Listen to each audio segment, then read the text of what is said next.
Nih, tolong sampaikan kepada mereka ini. Junjungan kalian ini. Junjungan kalian ini sampaikan kepada mereka.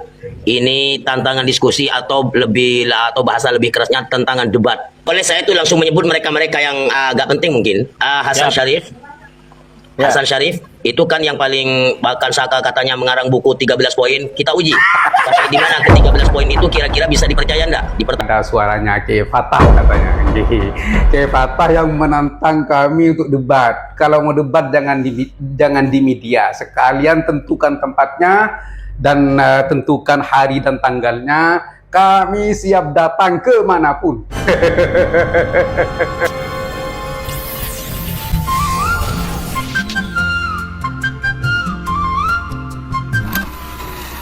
Polemik nasab Habib Ba'alwi, seakan tidak akan Habib untuk diperbincangkan.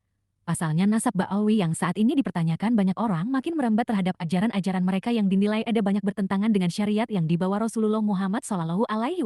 Kemudian terjadilah banyak diskusi-diskusi yang membahas tentang keabsahan nasab Habib dan ajaran-ajaran gak yang dinilai melenceng itu. Karena tidak terima, sejumlah muhibin menantang beberapa sosok yang dianggap masif membicarakan klaim Ba'alwi itu. Saksikan selengkapnya. Nih, tolong sampaikan kepada mereka ini. Junjungan kalian ini. Junjungan kalian ini sampaikan kepada mereka. Ini tantangan diskusi atau bahasa lebih kerasnya tantangan debat. Oleh saya itu langsung menyebut mereka-mereka yang agak penting mungkin. Hasan Syarif. Ya. Hasan Syarif itu kan yang paling bahkan Saka katanya mengarang buku 13 poin. Kita uji. Sampai di mana ke 13 poin itu kira-kira bisa dipercaya enggak? Dipertanggungjawabkan atau enggak?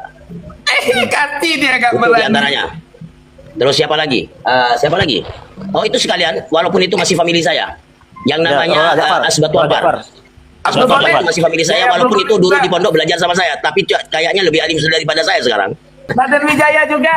Tapi Wijaya itu pernah janganlah. ya. Enggak, Raden Wijaya Enggak, dia tuh tidak tahu. Dia tidak tahu Tengku. Kita ambil langsung dari pembesar-pembesar dia langsung yang memang bisa baca kitab katanya itu. Ya. Oh, ya. Jangan Tengku, dia itu tidak tahu Tengku. Ya kan? Ya. Siapa lagi? Alkemi itu bisa baca kitab. Alkemi itu bisa baca kami bisa. Tapi Nah, dia Alkemi. Ayo ujung-ujungnya Alkemi, nanti. kalau ada Alkemi nonton, saksikan ya, dengarkan itu Alkemi. Bodrek. Kalau bisa Apalagi, buat Raden juga diajak Paku Rokoba. tuh. Paku Rokoba Jangan, bisa nggak? langsung Paku Gus Rokoba. Aziz Jazuli. Aziz Jazuli. Kalau Aziz Jazuli harus ada Masuk. gue. Harus ada gue. Lu nonton aja dulu. Kalau dia masuk, lu boleh masuk nanti. Pokoknya gue nonton kalau ada Aziz Jazuli harus ada gue. Itu kan teman gue waktu di Banten. Ini nih, saya pastikan kalau memang bisa jadi, kalau memang ini sukses, saya pastikan nontonnya bisa di atas 500, mungkin 1000, mungkin lebih. Oh, Ya. 10.000 bisa. Nah, kita sebarkan seluas-luasnya di sosmed, di mana semua sosmed kita sebarkan.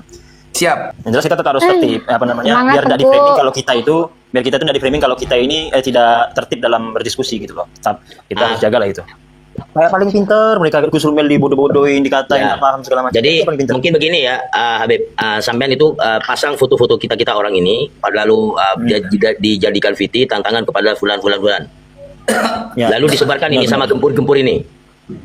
Mereka kan sekarang nih Kiai, di koma-koma mereka, hampir semua koma-koma mereka itu selalu menarasikan, ayo kami tantang itu yang 3 orang itu, Habib Lutfi bin Yahya, Habib Rizik, Habib Taufik Segaf, kami siap datang ke Imaduddin. Nah, sekarang kita datang balik lewat sosmed ini. Kalau itu dunia nyata silakan biarkan mereka urus, kita fokus yang dunia medsos ini. Nah, kita tantang mereka, sebutkan kalau bisa. Nah, kita mention nama-nama mereka itu, Gus Hasan Syarif, siapa lagi Lora itu? Yang keluarga jenderal. Jafar. Jafar, ya Batu kan, si Ampar. Alkemi, Batu Ampar. Kemudian si Aziz Jazuli. Siapa lagi terserah, bebas. Dia mau datangkan siapapun bebas. Yang jelas kalau 4 lawannya 4. Ya, kalau seandainya mungkin untuk 1, Habib. ya. Ya. Paham saya. Maksudnya dibikinkan kayak pamflet lah ya. Ya, betul. Bertahap ya, ada episode-episodenya. Kita fokus dulu ke tesis iman ini. Kita suruh mereka buka tesis iman, kita habis-habisan bantai di situ. Tesisnya dia. Kalau udah kelar, kita nanti akan masuk ke bab selanjutnya tentang karomah yang hari ini sampai detik ini mereka selalu. Karoma nomor 2. Ya, iya. Gus. Karomah khurafat itu akan kita bahas juga, tapi kita jangan sampai mencampur adukan antara karomah dengan nasab satu-satu. Satu ya. Tinggal kita cari Kiai, kita cari siapa yang menjadi moderator yang netral, yang dia juga paling tidak sedikit banyak dia paham lah tentang ilmu debat, ilmu diskusi kan begitu, biar dia tidak pincang gitu, biar dia tidak berat sebelah juga. Nah, nanti kita akan rayakan hal itu. Dan kita juga bukan ngambil dari pihak kita, biar sama-sama kita setuju. Boleh nggak? Misalnya kita tanya ada mau nggak ini moderator ini? Kalau dia nggak setuju, cari lagi kita sampai betul-betul dia mau. Assalamualaikum warahmatullahi wabarakatuh. Bismillah walhamdulillah wassalatu wassalamu ala rasulillah wa ala alihi washabihi wa man walah. Amma ba'd.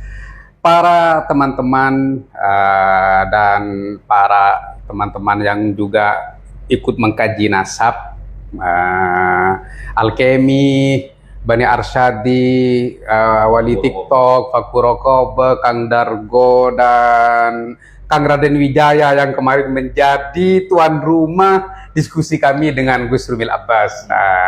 Nah ini sekarang kok beredar di komal TikTok ada suaranya Kiai Fatah katanya.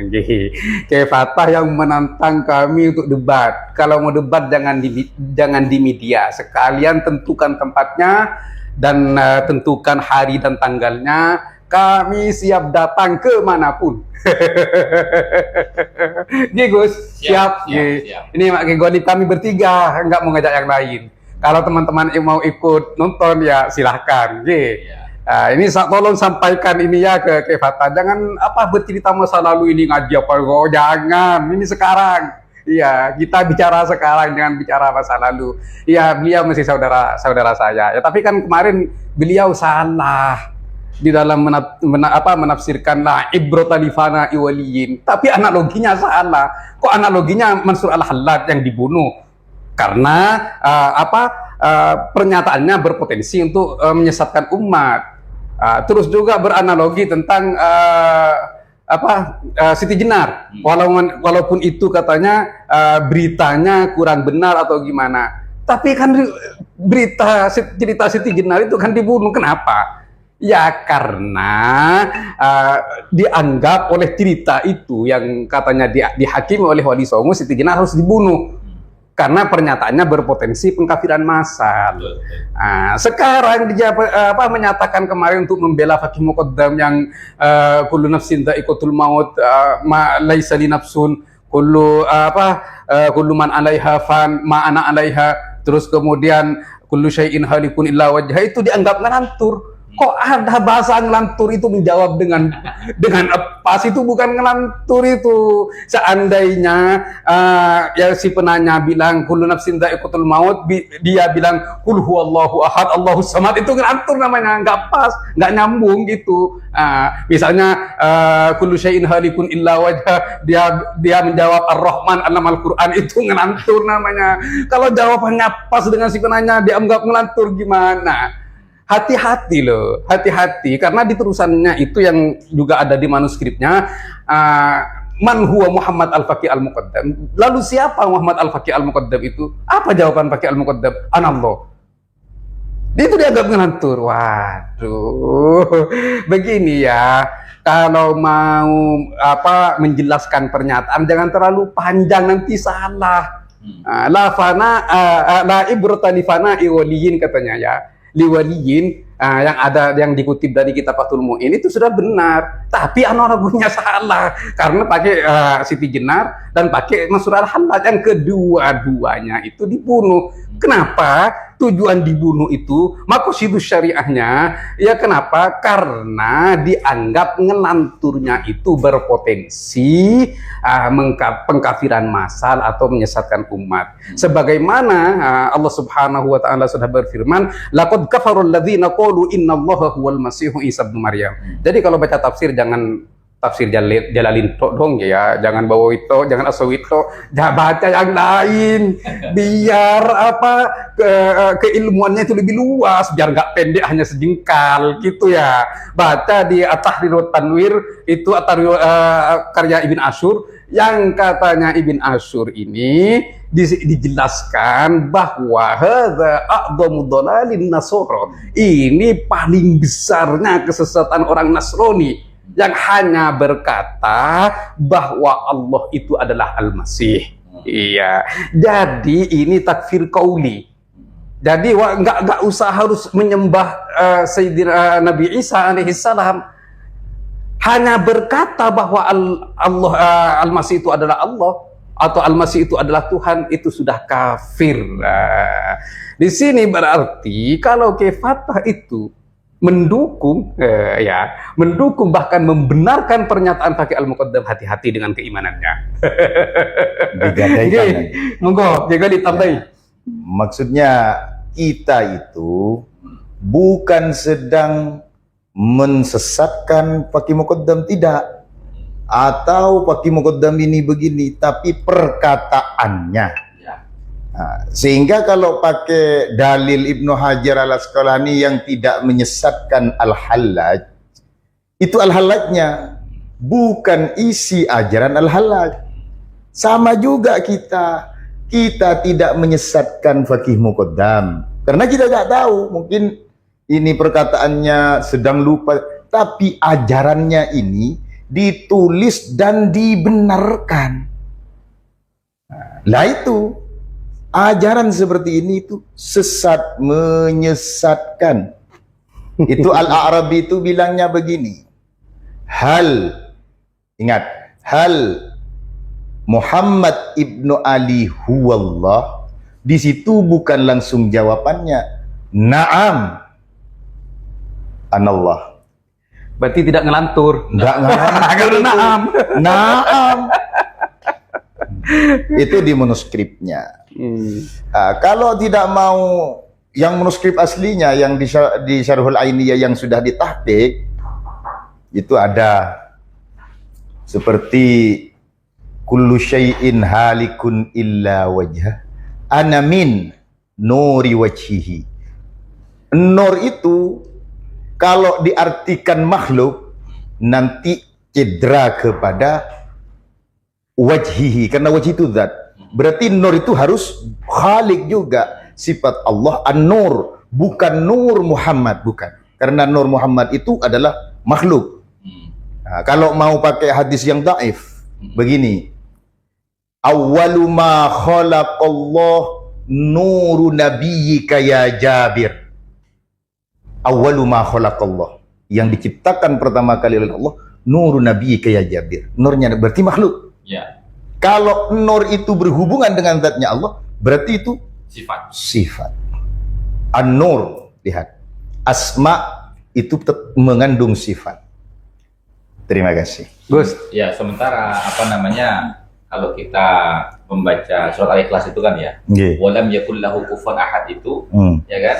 Fi dzatihi wa sifatihi wa af'alihi gitu. Nggih. Nah, jadi nggak bisa perkataan ana min nuri wajhihi itu nggak bisa diterima secara logika keilmuan, apalagi akidah gitu loh. Jadi intinya begini teman-teman ya, kalau memang mau berdiskusi atau berdebat lah bahasanya ya tentang kebenaran nasab Ba'alawi dalam perspektif ilmu nasab, maka mari kita berdebat gitu loh, kita berdiskusi gitu kan. Tentukan waktunya, tanggalnya, dan di mana tempatnya. Insya Allah kami bertiga siap kapanpun gitu loh. Kalau seumpamanya panjenengan tidak memiliki tempat atau kesulitan untuk mencari tempat, hubungi kami. Kami yang akan menentukan tempatnya, tanggalnya, dan waktunya. dan yang Gitu. menyiapkan. Dan yang segala menyiapkan segala sesuatunya. Gitu teman-teman ya. Jadi kepada Kiai Fatah, kepada Gus Rumel atau Wafi, ya monggo kita bertemu bertiga, Anda bertiga, saya bertiga. Gitu. Siapapun dari kurir-kurirnya Ba'alawi yang mau berdiskusi dengan kita 24 jam dan seterusnya kami siap. Dibuka. Betul. Tapi kalau diskusinya itu di Komal, Kiai, ya kan? Nggak puas, Gus. Kayak kemarin. Iya. Kenapa? Karena begini. Kalau diskusi Komal itu kita nggak tahu siapa yang menjadi pentashihnya. Betul. Apakah orang yang dijadikan pentashih itu memang betul-betul orang yang memahami kaidah ilmu nasab dan sejarah? Nah, kemudian moderatornya pun sama. Apakah dia betul-betul orang yang memahami tentang bagaimana itu disiplin di dalam diskusi atau adab etika berdiskusi? Kan kalau orang berdiskusi ini ya harus fokus kepada satu poin. Ketika poin itu sudah selesai didiskusikan, ya, sehingga satu sama lain saling menerima benar dan salahnya, maka akan berpindah kepada poin yang kedua. Betul. Jangan loncat ke sana ke sini. Nah, selama ini yang kita hadapi ketika berdiskusi itu selalu loncat sana loncat sini, sehingga itu membingungkan kepada para pendengar. Terkesannya itu hanya mencari pembenaran bukan kebenaran. Betul. Makanya Ki Abdul Ghalib selama ini ketika ditantang oleh Wafi, beliau berkata, kalau debatnya ilmiah ayo, tapi kalau debat kusir ya enggak, ngapain gitu. Kan begitu ya. Nah, cukup ya kira-kira. Cukup, Baik teman-teman, kita cukupkan sampai di sini video respon terhadap tantangan Kiai Fatah dan kawan-kawan untuk berdebat atau berdiskusi seputar ilmu nasab. Ya, tolong ini video di share sebanyak-banyaknya supaya sampai kepada semua pihak, terutama pihak dari kalangan Ba'alawi. Demikian dari kami. Wallahul muwafiq ila aqwamit thoriq wal afu minkum. Wassalamualaikum warahmatullahi wabarakatuh. Waalaikumsalam warahmatullahi wabarakatuh.